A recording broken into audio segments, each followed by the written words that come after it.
Hello guys, welcome back to my channel. It's been a while. I had to quickly tidy something up and I paused video solution task video creating for quite a while. But good thing we're back now, okay? How have you guys been? I hope it's been going on very well. Welcome back. If you're new to this channel, please remember to subscribe to this channel and let's keep pushing, okay? Like our videos, leave a comment, and we'll keep growing together. All right. So today we're looking at this topic: 0 times 0 1 C variables, if, else, and why. So argument: if if something is there, it's going to perform a particular function. Else is going to perform another function, or while something is present, another function will be performed. Is a C task, so we're going to be working with our ALX low-level programming, okay, repo. So let's look at the requirement. So please remember to go over the resources. This is a very important material for this course, for your ALX course. It's a very important material. Do well to download this PDF.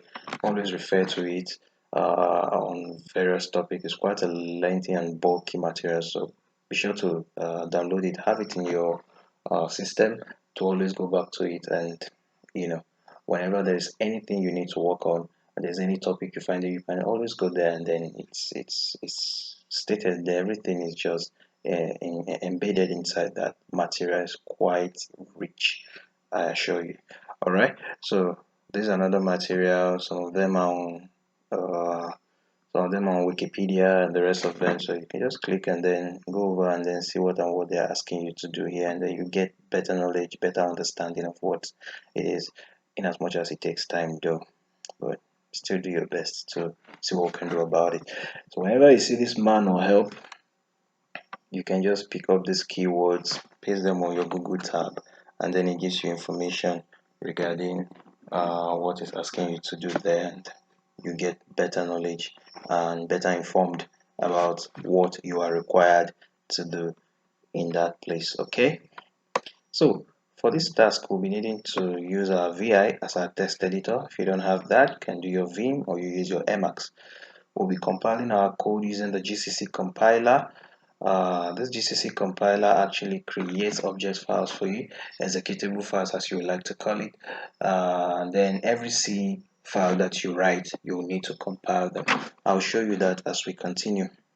You will need a readme at the root of your folder, alright, both for your directory and for your repo. Okay, so when you are compiling, there should be no errors, and I'm sure if you do everything correctly, if your codes are correct and you compile right and everything, you won't have error when you are compiling. Okay, so your code should be Betty compliant. Be sure to know what the Betty style and the code style is talking about. For those of us that are finding it difficult with the quiz, here it is. You want to go over it, and let's get past that. Here we go.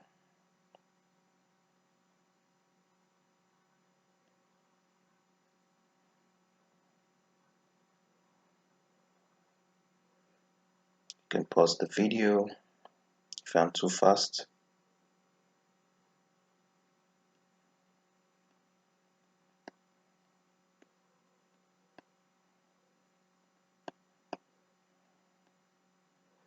Okay.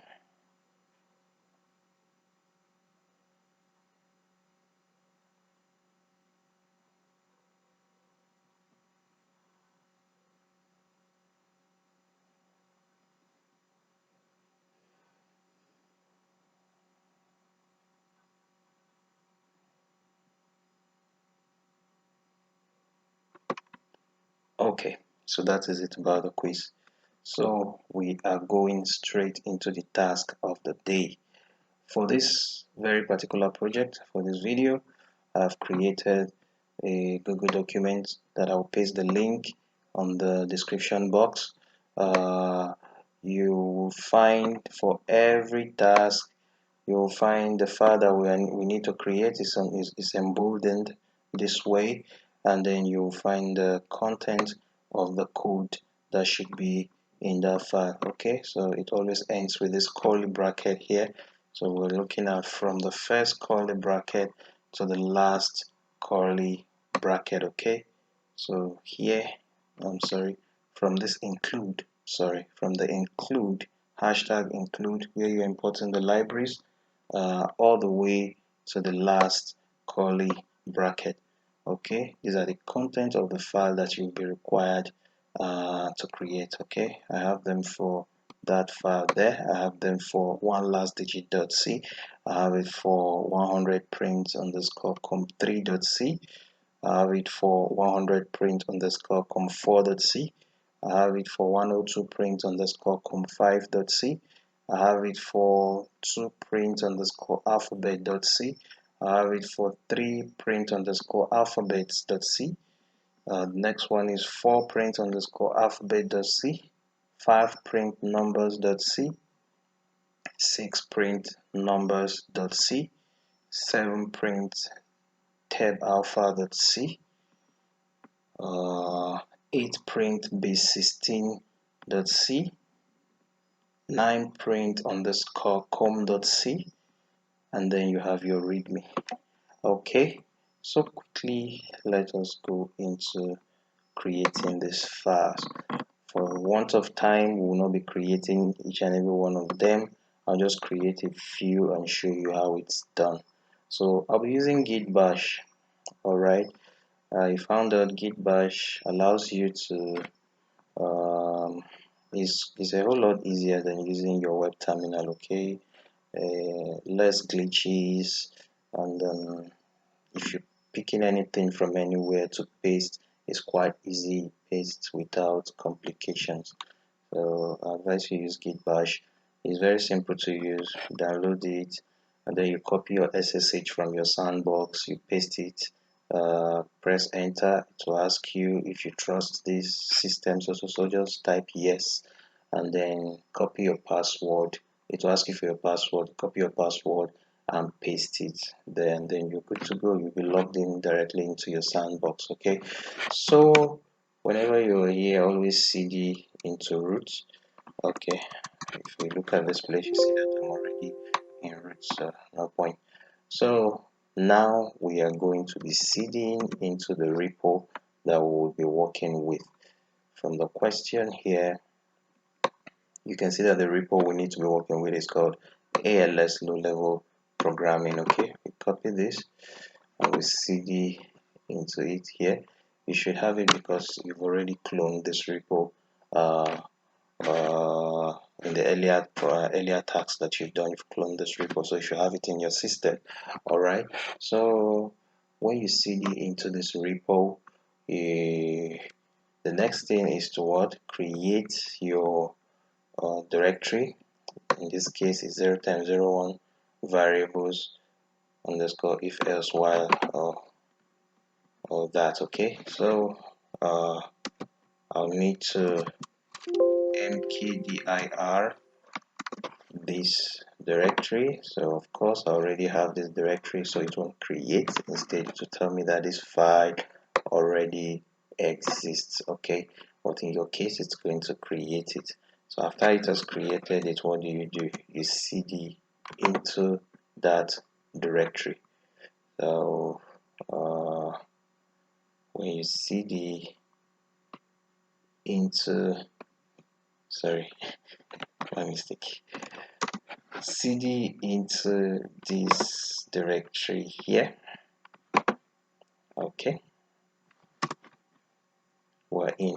All right, so when you cd into it, what's the next thing you do? Just start creating your files. Okay, you start creating your files. I like to start creating my files with readme. So how do we do that? With vi,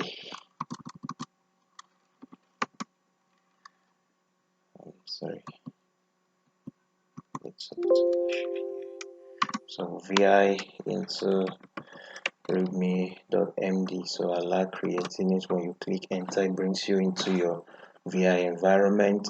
You click I to start inserting, and you can type what you want to type in this box. Okay, just type the content of your readme in this box. All right, so in my own I just put if else while and C variables. Okay, so you can type your content describing the task that you are performing. Okay, when you are done, you click escape, column W and Q to save and quit. Make sure it's in small letters. Okay, W and Q. You save and then you quit. All right, once this is done, you've created your readme. The next file is for you to come and create this file here. So you do the same thing, copy the name of this file, you go on your CLI, you do VI, then you do the name of the file, and you click enter. Alright, I already have a file in it, and I already have that file present, but in your own case this will be empty. So you click insert, and you come here, you get this code from this hashtag something up to the last curly bracket here. All right, like I said, after the curly bracket, the next one is a new file, so don't copy that, just stop at this curly bracket here. You get it and you come and type it here, or you paste it in this environment here, and when you're done, you do the same thing, escape, colon WQ, all right, to save and quit. So you click enter, you've created this file.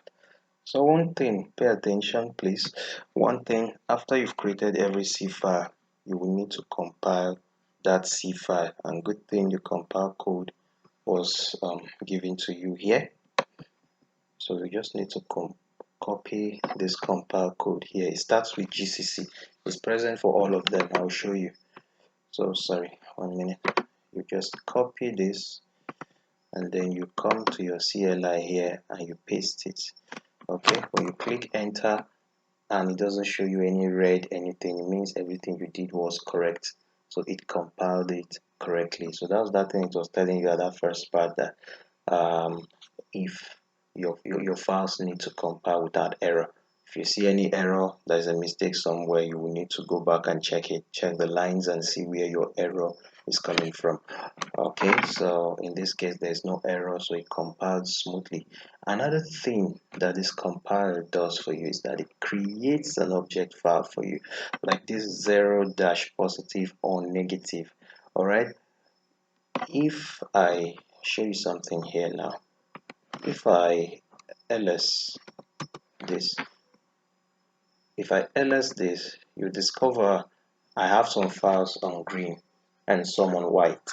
Okay, the ones on green are the object files, and they are the executable files. These are the files that your computer works on whenever you finish writing this code and you want to deploy them. These files are the executable files that it works on. How did you generate these executable files? By compiling the C code. When you compile the C code, it generates these executable files for you. So you can see the file we created, 0 dash positive or negative dot C. This is the C file, but by the time we compiled that file using this GCC compiler code here, it generated 0 dash positive underscore or negative without .c. That's the name of the file you see here. So what this compile code is just telling you is that I'm compiling this code, and this dash O says I'm putting the output of this code inside this file. Any name that comes after this dash O is the file that this compiler is saving the object file, the executable file in. In this case, it is for this one. For this particular one, it is inside this file. Okay, so that's why it's very important to compile your C codes. Okay, so whenever you finish writing your C codes, be sure to compile them to create all these green files that you are seeing. So you don't need to individually create these files. You just need to compile these files, and then you and then these other files will be generated automatically. Okay, so that is it for that. For all of the files, the same thing we did for this task here is the same thing you will do for the next task. The next task will be working with the same ALX low-level programming repo, and we'll be working with this directory. Okay, so this repo, the same directory, and we are creating this file in this case. So just the same way we did the other one, we'll do the same thing here. We just do our vi. Okay, the name of the file you want to create, you enter, you click insert I, and then you type the code that you need here. In this case, it's here, the next task here. Alright, so you just type the code in here, and when you're done, what do? Click escape colon W and Q to save and quit, and then you go back. What's the next thing for us to do after we created the file? We come back to this box here, and we'll see the compile code that we need to compile that file. So we'll copy that compile code, we'll come back to our CLI, we'll paste it. Okay, click enter, and then it has compiled it without error. So you see that it now created this file for us, 1-last_digit. That is this file here. It created it for us using this compile code. Alright, so you do each and every one of these. You do each and every one of these for all of these tasks. For all of the tasks, even onto the advanced tasks 102 print com5.c. Okay, you do everything, and remember to compile your code. There's a compile code for this, is here, and it is saved in this file here. That's what we have here. Okay, so once you are done creating all of these files and you are done compiling all of these files, what's the next thing for us to do? The next thing for us to do here is to git add, git commit, and git push. You know how to do that. Git add dot. You can decide to do it one after the other and decide to just click enter here and continue, or you do everything in one line. Git add, you put double ampersand, git commit with an M, that's with a message. You can write anything. I like to put updated. Alright, close your quotation, you put double ampersand, git push. Alright, if I click enter, this one line command is gonna git add, git commit, and git push all of these files that I've created to my GitHub. Once that is done for you, you are done with all of these tasks. You can now go and start checking your codes one after the other. Alright, and your task will be 100% complete. You get your full marks. I hope this helps you. Hope this video helps you. And when you're done with this, go back and read your materials. Okay, very important. Very, very important. All right, thank you guys for staying put to the end. If you encounter any error, be sure to leave us a comment. I'm sure if you do everything correctly, you won't have any error. So be sure to leave us a comment, subscribe to our channel, like our videos, and always check back for more. Thank you guys, and see you in our next video. Cheers.